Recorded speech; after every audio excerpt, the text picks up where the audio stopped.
Dando prosseguimento ao estudo da expansão comercial marítima da Europa, antes de entender como Portugal se joga ao mar, vamos compreender aqui a formação do Estado português. Quando é que Portugal ele se constitui como país? Então, entre os séculos 5 e 6, nós vamos ter ali na região onde se encontra Portugal, que é conhecida como a Península, a famosa Península Ibérica.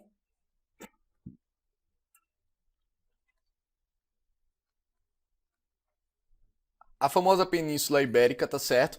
Nos séculos 5 e 6, grande parte da população ela se converte ao cristianismo, tá bom?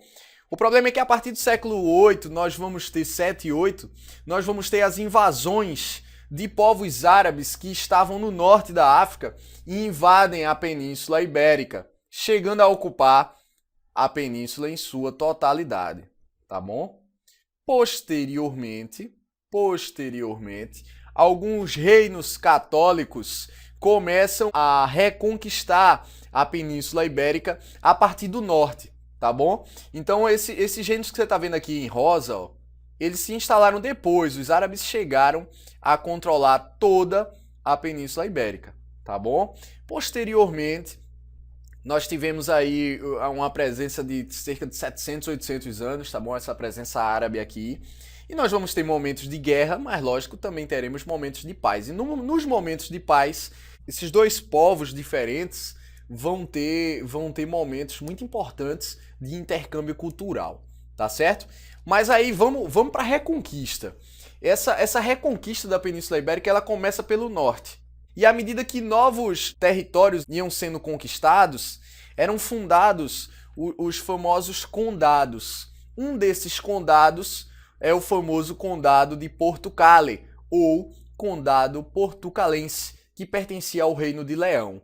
Então, um exemplo aqui, o Reino de Leão avançou, tá certo? Reconquistando contra os árabes aqui esse território, e aí o reino fundava um condado. E esse condado era dada a sua administração para alguém de confiança do rei. E aí assim surge o Condado Portucalense, que foi um dos territórios reconquistados por esses reinos católicos aí na Península Ibérica.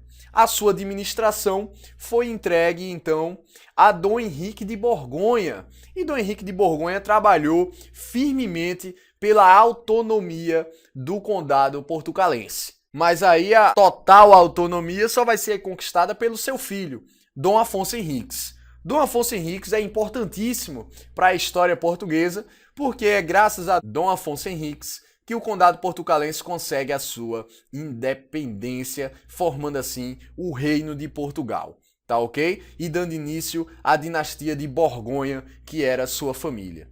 Dessa maneira, a dinastia de Borgonha ela administra a coroa de Portugal por 200 anos.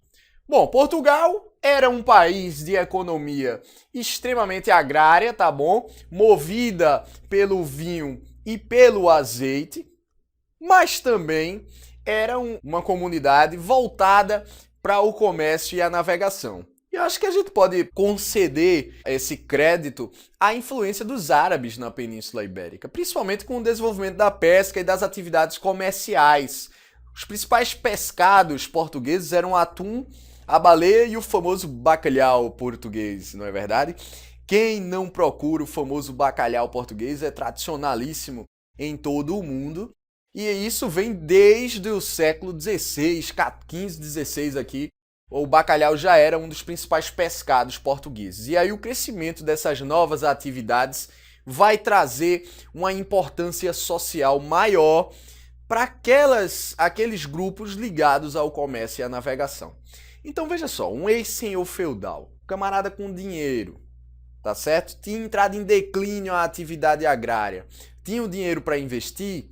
Olha só, uma atividade de maior importância. Olha, estão muito respeitados os donos, né, os comerciantes marítimos. Aí o cara ia procurar saber tudo de navegação e investir no negócio, entendeu? Ah, não, estão trazendo produtos do Oriente. E aí o cara ia investir, porque ele estava voltado não só para uma atividade lucrativa, mas também para uma atividade de importância social. E aí os comerciantes ligados à navegação começaram a ter uma importância social maior na sociedade portuguesa. Tá ok? Em 1383, depois da morte do rei Dom Fernando, aí nós temos uma crise sucessória. Isso não é novidade na história. Diversos reinos passaram por problemas como esses, inclusive nós aqui no Brasil passamos por uma crise sucessória. Depois que Pedinho vai embora, fica o filho dele, Pedinho II, e o filho dele era criança. Então as crises sucessórias eram normais nas monarquias. E em 1383, Portugal passa por uma crise sucessória importante, porque o rei Dom Fernando morre sem deixar um herdeiro homem. Por isso, a sua rainha, Dona Leonor, a rainha Leonor, ela vai ficar como regente, enquanto se resolve o problema, né, da crise sucessória. E ela já estava disposta, ela já estava super propensa a entregar o reino à sua filha Beatriz. O problema é que Bia, para quem não sabe, Bia era casada com o rei de Castela. Olha o mapa. Então nós temos aqui o condado portucalense, Bia, que era filha de Dom Fernando, casada com o rei de Castela. Aí, rapaz, os comerciantes e os banqueiros portugueses fizeram de tudo para impedir. Por quê? Porque aí Portugal ia perder a sua autonomia, ia perder a sua independência, tá certo? Ia perder a sua independência financeira, a sua independência política, a sua independência financeira. Por isso, os comerciantes e os banqueiros vão começar a lutar para manter a independência e a autonomia, unindo-se ao irmão bastardo do rei Dom Fernando, conhecido o famoso Dom João, mas não é aquele Dom João que vem pro Brasil não, tá certo? Não é o Dom João que vem pro Brasil. Esse é o conhecido como Dom João I. E Dom João I, como o irmão renegado do rei, ele era mestre da Ordem dos Cavaleiros de Avis, tá certo? Dentro daquele espírito cavalheiro ainda da Idade Média, ele vai liderar uma força junto com a burguesia portuguesa, tá certo? Contra essa união ao reino de Castela.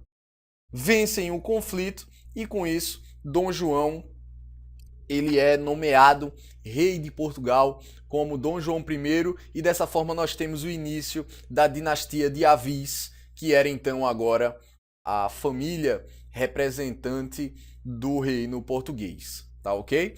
E aí, agora sim, organizado politicamente, unificado politicamente, independente de outros reinos católicos, com sua total autonomia política e comercial, Portugal agora se joga ao mar.